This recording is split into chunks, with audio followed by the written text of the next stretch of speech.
प्रदीप भंडारी जी, अखिलेश यादव बोल रहे हैं कि संगम का पानी बीजेपी के नेताओं के घर में पहुंचा दिया जाए, उनके घर खाना बनाने में और पीने के लिए इस पानी का इस्तेमाल किया जाए, तब ये माना जाएगा कि जो संगम का पानी है वो पूरी तरह से स्वच्छ है। क्या बीजेपी के नेता इसके लिए तैयार हैं? स्वागत है। हम तो सौभाग्यशाली मानेंगे कि मां गंगा और संगम के पानी से अगर हम जो है किसी भी तरीके से इस्तेमाल कर सके। अखिलेश यादव जी को तो दबाव में डुबकी लगानी पड़ी। मैं तो अखिलेश यादव जी के घर पर भी भिजवाऊंगा पानी को, और मुझे लग रहा है वो दबाव में डुबकी लगाई, इसीलिए अभी तक उनको समझ नहीं आई है। अगर श्रद्धा के साथ डुबकी लगाते तो ऐसी बात नहीं करते। मैं तो पूछ रहा हूं चित्रा जी, भाई इतने सारे वीवीआईपी के साथ अखिलेश जी ने डुबकी लगाई, उन्होंने बताया भी कि अच्छी डुबकी कैसे लगाते हैं। इतने दिन हो चुके हैं, क्या अखिलेश यादव जी को कोई गंभीर बीमारी हुई? क्या अखिलेश यादव जी का पेट खराब हुआ? क्या अखिलेश यादव जी को कोई दिक्कत हुई? नहीं। तो वो इससे बड़ा प्रूफ, अखिलेश यादव की सेहत से बड़ा प्रूफ गंगा का वाटर लेवल और क्या हो सकता है? बीओडी छोड़िए, टेक्निकल बात मनोज काका को नहीं समझ में आएगी। मनोज काका जी वो कह रहे हैं अखिलेश यादव जी गंगा में कई बार डुबकी लगाने के बावजूद अगर पूरी तरह से स्वस्थ हैं तो यही सबसे बड़ा प्रमाण है कि गंगा का जल स्वच्छ है। और साथ ही वो कह रहे हैं ये तो हमारे लिए सौभाग्य की बात होगी कि गंगा के पानी से हमारे घर में खाना बने, और वो अखिलेश जी के घर पर भी गंगा पानी पहुंचाने की बात कर रहे हैं। देखिए चित्रा जी, जो लोग वैज्ञानिक चेतना नहीं मानते हैं, जो दुनिया में कुछ लोग ऐसे भी थे जो एक बार कहते थे कि नहीं धरती सूर्य का चक्कर नहीं लगाती है, सूर्य धरती का चक्कर, धरती डोलती नहीं, धरती एक जगह स्थिर है। जब किसी एक व्यक्ति ने, एक वैज्ञानिक ने कहा कई सौ साल पहले कि नहीं धरती गोल है, तो उसका भी कुछ लोगों ने विरोध किया, जिनके जो मूढ़ लोग थे, लेकिन अब मानते हैं। देखिए आप भी जानती हैं कि किसी का इम्यून सिस्टम कमजोर होता है, किसी का मजबूत होता है, तो बहुत सारे लोग बच गए, इसके मायने ये नहीं है। और एनजीटी का क्या, भारतीय जनता पार्टी और उत्तर प्रदेश की सरकार, योगी आदित्यनाथ जी अब अपने ही मोदी जी के जो कोरोना काल में भी चित्रा जी ने यही बोला था, कोरोना काल में इन्होंने ये बोला था मेड इन इंडिया वैक्सीन से आदमी जो है उसकी तबीयत खराब हो जाएगी। याद करिए इनका पैटर्न। मेरे भाई मनोज जी, आपने क्या बोला था कोरोना काल में कि मेड इन इंडिया वैक्सीन जो लगाएगा उसकी सेहत खराब होगी? वही चीज आप बोल रहे। किसी व्यक्ति की मेड इन इंडिया कोवैक्सीन को ग्लोबली सबसे बेहतर वैक्सीन कहा गया, आप लोग उसका दुष्प्रचार कर रहे थे।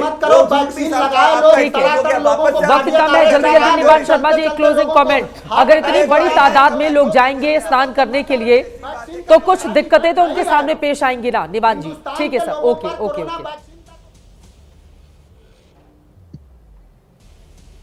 देखिए हम तो सिर्फ इतना कह रहे हैं कि बीजेपी जो है बखूबी धर्म और अपनी जिम्मेदारियों को मिक्स करने की कोशिश करती है। दुर्भाग्यपूर्ण है, जिस तरह से दिल्ली के अंदर यमुना साफ करने की जिम्मेदारी हमारी थी, उसी तरह से यूपी में गंगा जी को साफ करने की जिम्मेदारी यूपी की सरकार की है। और अगर ये कह रहे हैं कि साफ है और जो उसके अंदर रिपोर्ट गलत है, तो ये क्यों कहना पड़ा एनजीटी को कि public money wasted, not a drop of Ganga clean? ये एनजीटी ने कहा और सारी एजेंसीज की रिपोर्ट को खारिज कर दिया कि आपने 40,000 करोड़ रुपए जो है वो जनता का बर्बाद कर दिया नमामि गंगे के तहत। अगर दिल्ली के अंदर आप हमें जिम्मेदार ठहराते हैं कि आपकी यमुना साफ करने की जिम्मेदारी थी, उसी तरह से आप ठहराइए इनको जिम्मेदार गंगा जी को साफ करने के लिए। धर्म इतना महान है कि हमारे में से किसी की हैसियत नहीं है धर्म पे टिप्पणी करने की। मलूक नागर जी, क्लोजिंग कमेंट जल्दी से। ठीक है सर, वक्त कम है। मलूक नागर जी, ये सरकार की जिम्मेदारी है कि ठीक है सर, ओके, गंगा जी को साफ करें। चित्रा जी, ये सब लोगों के सामने साफ हो गया है।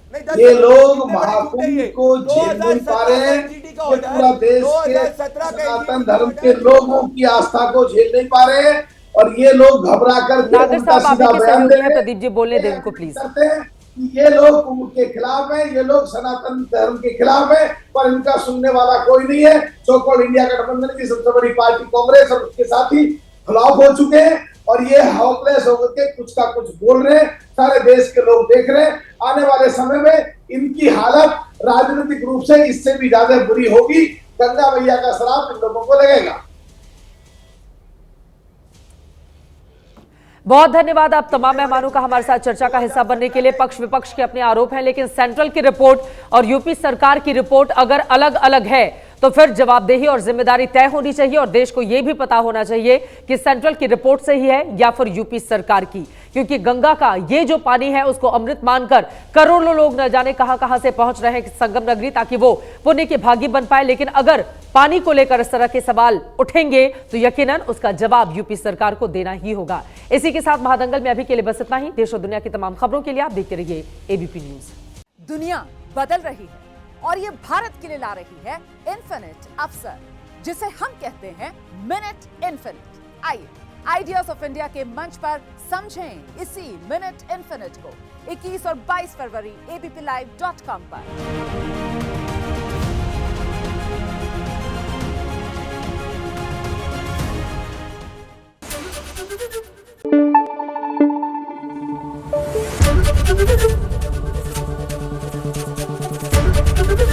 एबीपी न्यूज आपको रखे आगे।